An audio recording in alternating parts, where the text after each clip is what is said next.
اچھا شیخ صاحب جو ہے نا، اچھا ایک بات بتاؤ شیخ صاحب، شیخ صاحب یہ رسول پاک صلی اللہ علیہ وسلم کی حدیث ہے یا نہیں ہے؟ انت منی بمنزلت ہارون من موسیٰ، ہے کہ نہیں؟ ہے کہ نہیں؟ آپ کی میری وہی نسبت ہے جو ہارون کو موسیٰ سے تھا. آپ مجھے بتائیں کہ موسیٰ کے اصحاب کو اختلاف کا حق تھا ہارون علیہ السلام سے؟ شیخ صاحب جو ہے نا انشاءاللہ تعالی میں آپ سے جو ہے نا اس کے بارے میں علیحدہ بات کروں.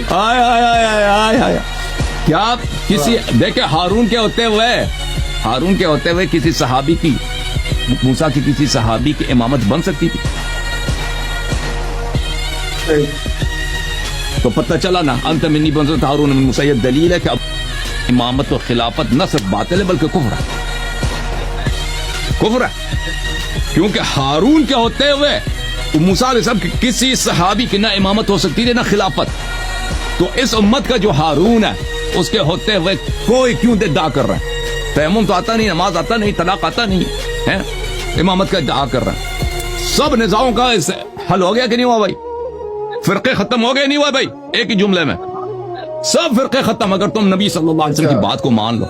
اور کیا قصور ہے میرے نبی صلی اللہ علیہ وسلم کا کہ اس کے متواتر حدیث کو تم نہیں مانتے؟ انت منی بمنزلت ہارون من موسیٰ کیوں نہیں مانتے؟ اور کیا قصور ہے؟ کلمہ تو پڑھتے ہو اس کی، حدیث کیوں نہیں مانتے؟ سنت کیوں نہیں مانتے؟ نام بھی رکھا اہل سنت. یہ جو ہے نا ایک علیحدہ موضوع ہے. اصل اساس موضوع یہ ہے نا، یہ حل کرو تو باقی نزاعات ختم ہو جائیں گے، فرقے ختم ہو جائیں گے بھائی. شیعہ سنی نہیں رہے گا، فرقے ختم ہو جائیں گے.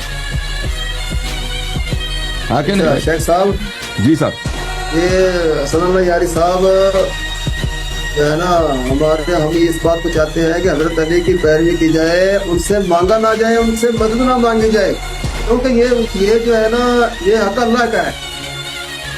آپ جو ہے یا علی مدد کہتے ہو نا، یہ تو حضرت علی کو بھی جو ہے نا جب قیامت کے دن آپ ان کے سامنے جاؤ گے نا، اللہ کی قسم وہ جو ہے نا حضرت علی رضی اللہ عنہ پھر لیں گے. آپ ایک حدیث ہمیں سنا دیں کہ نبی صلی اللہ علیہ وسلم نے کہا ہو کہ اللہ کے علاوہ کسی سے مدد نہ مانگے. ایک حدیث میں نے آپ سنایا.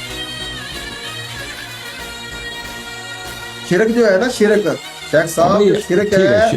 آپ ہمیں دیکھیں، آپ ہمیں ایک حدیث دکھائیں نا. میں نے آپ سے کیا اپنی کتابوں سے بے شک کہ رسول اللہ صلی اللہ علیہ وسلم نے کہا ہو کہ اللہ کے علاوہ کسی اور سے مدد نہ مانگو. دکھاؤ جی. بخاری، مسلم، ترمذی، مسند احمد، مسند بزار، نکال دو ایک حدیث.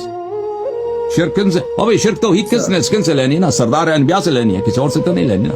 شرک کیا ہے، توحید کیا ہے؟ وہ معلم تو وہ ہے، ہمیں کیا دین کا کیا آتا؟ نبی صلی اللہ علیہ وسلم نہیں آتے، ہمیں دین کا پتہ ہوتا بھائی. اگر حضرت اگر نبی خاتم الانبیاء صلی اللہ علیہ وسلم تشریف نہ لاتے تو ابھی ہمیں اسلام کا کچھ پتہ ہوتا کہ اسلام کیا چیز ہے، ایمان کیا ہے، توحید کیا ہے، شرک کیا ہے، پتہ ہوتا ہمیں؟ تو انہی سے لینا ہے نا. ابھی میں نے آپ سے سوال کیا، ایک حدیث بتاؤ. چلیں، یعنی آپ اس بات کا اعتراف کرتے ہیں کہ رسول اللہ صلی اللہ علیہ وسلم نے کبھی منع نہیں کیا غیر اللہ سے مدد مانگنے کی. حدیث ودیث ان کے پاس کچھ بھی نہیں ہے. ٹھیک ہے نا؟ اعتراف ہے کہ نہیں بھائی؟ ٹھیک ہے نا؟ اعتراف ہے شیخ صاحب کا. پتہ چلا ہے کہ توحید پہلے ہی وہار میں توحید ان کا چلا گیا. جو توحید کا معلم ہے ان سے اس کے پاس کچھ بھی نہیں. اب یہ صرف واجب مانگے جاتے. اب سن لو نا بھائی، دیکھیں جو دلیل بالکل مانگی جاتی ہے، جس طرح واجب کی دلیل مانگی جاتی ہے، حرام کی بھی دلیل مانگی جاتی ہے. اجازت دینا مجھے بات کرنا کہ شیخ صاحب مجھے بات کرنا دیں. صرف واجب کی دلیل نہیں مانگی، اس طرح نہیں کہ صرف واجب کی دلیل ہوتی ہے، حرام کی دلیل نہیں ہوتی. اگر آپ کہتے ہیں فلان چیز حرام ہے، اس کی دلیل کی ضرورت ہوتی ہے. اب آپ کہہ دو نا شراب شریعت میں حرام ہے، دلیل مانگو، دلیل دے دیتے ہیں ہم آپ. آپ کہہ دو کہ ناجائز نظر عورت نامحرم کی طرف دیکھنا، نامحرم کو ٹچ کرنا، نامحرم کو چومنا، نامحرم کو بغل میں لینا، یہ حرام ہے، اس کی دلیل ہم آپ کو دلیل دیں گے. ہم آپ سے طلب کرو کہ بھائی کہ کسی کی مال چوری کرنا، یہ دکھاؤ ہمیں قرآن و سنت سے، ہم دلیل دیں گے آپ کو. اسی طرح اگر آپ کہتے ہو کہ غیر اللہ سے مدد طلب کرنا یہ نہ صرف حرام ہے بلکہ شرک ہے، دلیل کچھ بھی نہیں ہے. سردار انبیاء نے میں کہتا ہے ایک حدیث دکھاؤ، حدیث کچھ بھی نہیں ان کے پاس سوائے ابن تیمیہ کے. ابن تیمیہ نے قرآن کے آیات کے غلط ترجمے کے علاوہ ان کے پاس کچھ بھی نہیں ہے. ٹھیک ہے نا؟ نہیں شیخ صاحب حدیث کیوں نہیں ہے آپ کے پاس؟ اب آپ کہتے ہیں نا یہ چیز حرام ہے، بھائی یہ چیز حرام صرف حرام نہیں ہے بلکہ شرک ہے، پیغمبر نے بتایا ہی نہیں ہے بھائی، اپنے سے بنا دی۔ اور بھائی مناظرہ ختم ہے نا، شیخ صاحب کے پاس دلیل نہیں ہے۔ دلیل ہے، آپ مجھے بولنے تو دیں، بولیں آپ تو بولتے جاتے ہیں، ہم کو بولنے دیتے۔ صحیح تو کہہ رہے، کوئی حدیث دکھاؤ۔ شیخ صاحب ہم یہ کہنا چاہتے ہیں کہ آپ امریکہ میں بیٹھ کر حضرت علی سے مانگتے ہو نا، حضرت علی سے مانگتے ہو نا، یہ اللہ کے ساتھ شرک کرتے ہو نا، اللہ کے ساتھ برابر۔ تم پاکستان میں بیٹھ کے شراب پی سکتے ہو؟ آپ پاکستان میں بیٹھ کے شراب پی سکتے ہو بھائی؟ یہ امریکہ پاکستان کی بات نہیں، آپ پاکستان میں بیٹھ کے شراب پی سکتے ہو نہیں پی سکتے؟ اور جواب نہیں دے رہا بھائی۔ اور پاکستان میں شراب پینا جائز ہے؟ اور شراب پینا حرام ہے شریعت میں یا جائز ہے؟ اور یہ تو نہیں ہے کہ عراق سے شراب دے دی جائے گی ہم۔ اور بھائی شراب پینا جائز ہے یا حرام ہے؟ حرام ہے۔ یہ حدیث میں موجود ہے کہ نہیں ہے کہ شراب پینا حرام ہے، یا کسی مولویوں نے اپنے آپ سے بنا دیا؟ ہاں حرام ہے، حدیث ہے اس کی یا ویسے مولویوں نے بنا دی کہ حرام ہے؟ یار حرام ہے بھائی، میں نے پوچھا کہ حرام ہے، میرے سوال کے جواب، اس کی حدیث بھی ہے کہ نہیں ہے؟ ہاں حدیث ہے، حدیث ہے کہ شراب پینا حرام ہے۔ تو آپ کہتے ہیں کہ امیر المؤمنین علی علیہ السلام سے مدد لینا یہ نہ صرف حرام ہے بلکہ شرک ہے، حرام کی بدترین قسم ہے شرک ہے۔ تو اس کی حدیث کیوں نہیں ہے آپ کے پاس؟ میں آپ کو دیتا ہوں نا، دے دو حدیث، دے دو حدیث، دے دو۔ ابھی تو کہہ رہے تھے کہ نہیں ہے، ابھی حدیث دے دے گا، حدیث دے دو۔ چلو شیخ صاحب، امریکہ میں بیٹھ کر آپ حضرت علی رضی اللہ عنہ حدیث دے دو، امریکہ پاکستان میں بیٹھ کے حدیث دے دو۔ امریکہ میں بیٹھ کے کہیں نہ کہیں تو بیٹھنا تو ہوتا نا، یا پاکستان یا انڈیا یا امریکہ، کہیں تو بیٹھنا تو ہوتا نا، یہ تو کوئی عیب ہے کہ امریکہ میں بیٹھ کے ہم اور بھائی حدیث دے دو۔ تم پاکستان پنجاب میں بیٹھ کے حدیث دے دو، کھاڑا میں بیٹھ حدیث نہیں ہے بھائی، ختم ہے کا مطلب کہ نہیں ہے۔ تشریح کریں اوہ بھائی اتنی تکفیر شرک حدیث ایک بھی نہیں ہے، حدیث ایک بھی نہیں ہے، ختم ہے۔ سمیع کس کو کہتے ہیں؟ وہ مولوی تھا نا، وہ آپ کے مولوی تھا، مولوی سمیع الحق، سمیع الحق، اس کو بھی سمیع بولتے تھے نا۔ مذاق نہ کریں شیخ صاحب، یہ آپ کے لیے جو ہے نا مناسب نہیں۔ میں کہتا ہوں بھائی سمیع شیخ صاحب، اچھا یہ بتاؤ شیخ صاحب اب مجھے اس بات کو بتاؤ، حدیث تو نہیں ہے، ایسے فراڈ میں کہہ دے کہ میں حدیث سناتا ہوں، مجھ سے وقت لے لیا، حدیث نہیں۔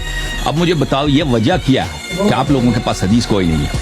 پورے مسلمانوں کو دیکھیں، تم لوگوں نے، دیوبندیوں نے اور وہابیوں نے، پورے عالم اسلام کو، چاہے وہ اہل سنت میں سے ہوں تیجا، سب کو آپ نے مشرک کافر بنا دی، سب پہ کفر کا ٹپا، حدیث ایک بھی نہیں ہے۔ اب مجھے بتاؤ شیخ صاحب، اتنا اہم مسئلہ ایمان اور کفر کا تم نے پورے ملینز کے حساب سے بلکہ بلینز کے حساب سے مسلمانوں کو تم نے مشرک کافر بنا دی، سب پہ شرک اور کفر کا ڈبہ تم لوگوں نے لگا دیا نا، آج سے نہیں کئی سو سال سے، یہ ابن تیمیہ کے بعد سے۔ اب مجھے بتاؤ، اور جب سے سعودی عرب میں تیل دریافت ان کے پاس پیسے ہیں، اب مجھے بتاؤ یہ تمہارے کہاں کا انصاف ہے؟ حدیث ایک بھی نہیں ہے، سب کو تم نے مشرک بنا دی۔ شیخ صاحب کیوں تمہارے پاس حدیث نہیں ہے؟ اور یہ کیسا مذہب ہے؟ اور بھائی نبی صلی اللہ علیہ وسلم نے اس بنا پر کسی کو مشرک نہیں بنایا، تم نے مشرک بنا دی۔ شیخ صاحب میں آپ سے یہ کہنا چاہتا ہوں کہ سمیع کس کی صفت ہے بتاؤ؟ تو میرے سوال کا جواب دینا بھائی، میرے سوال کا، میں سمیع کس کو کہتے ہیں میں وہ بعد میں جواب، پہلے میرے سوال کا جواب دے، میرے سوال کا ایگزیکٹلی جواب دے دو۔ تمہارے پاس اس مسئلے پہ حدیث کیوں نہیں ہے؟ شریعت تمہارے اپنی دکان ہے، جب جس کو مرضی تم مشرک بنا دو، جس کو تم مرضی حرام حلال بنا دو، یہ شریعت ہے؟ یا کوئی بھائی پنجاب کی کوئی پنچایت ہے گاؤں میں، جو مرضی مشرک بنا دو، حدیث کیوں نہیں ہے تمہارے پاس؟ اچھا آپ دکھائے نا نبی پاک صلی اللہ علیہ وسلم نے حضرت علی سے مدد مانگی ہو، تو وہ تو پوری زندگی ان کی گزری ہے، ان کی گزری ہے ساری زندگی۔ میں بتاتا ہوں میں وکھانا تمہارا، میں وکھانا کہ نبی صلی اللہ علیہ وسلم نے مدد مانگی ہو، ہوئے ہوئے ہوئے،